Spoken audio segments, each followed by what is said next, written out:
আচ্ছা, আমি জানেন ঢাকা থেকে একা আসছি। সো একা এখানে নৌকা রিজার্ভ করা ভেরি ডিফিকাল্ট। সো এখানে তিনজন আপুকে দেখলাম, ওনাদের আমি রিকোয়েস্ট করলাম যে আমাকে নেওয়া যায় কি না। যাই হোক, ওনারা রাজি হয়ে গেলেন। ওনাদের ধন্যবাদ নেওয়ার জন্য। আপনারা কি তিনজন বান্ধবী নাকি? আচ্ছা, কিসে পড়েন? আচ্ছা, ক্লাস 10-এ পড়েন তিনজনেই।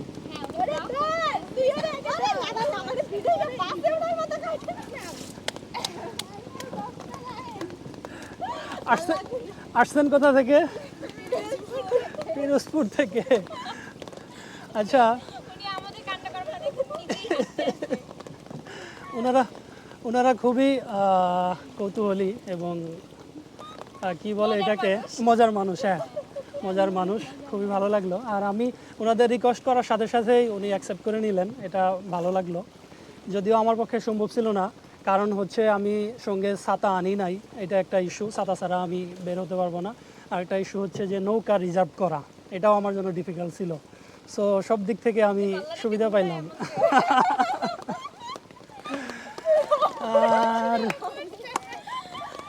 খুবই খুবই সুন্দর আসলে এই এলাকাগুলো। আমি যখন আসতেছিলাম বাসে করে, রাস্তাঘাটও বেশ ভালো ছিল। মেইন রোড যেগুলো ছিল আর শাখা যেগুলো ছিল এগুলো ভালো ছিল, কিন্তু প্রশাখা রোড যেগুলো, এইগুলো একটু ভাঙ্গাচুরা রাস্তা। তো অটোতে করে কখনো বা মোটর সাইকেল করে আসতে হয়েছে আমাকে। আর এখানকার কিছু আমি ইনফরমেশন দিয়ে রাখি যে খুব সম্ভবত 30,000-এরও বেশি একর জমিতে হচ্ছে এই পেয়ারা বাজার। আর মোটামুটি 20,000 পরিবার এই পেয়ারা বাজার এবং আমরা এইগুলোর সাথে জড়িত, জীবিকার সাথে জড়িত।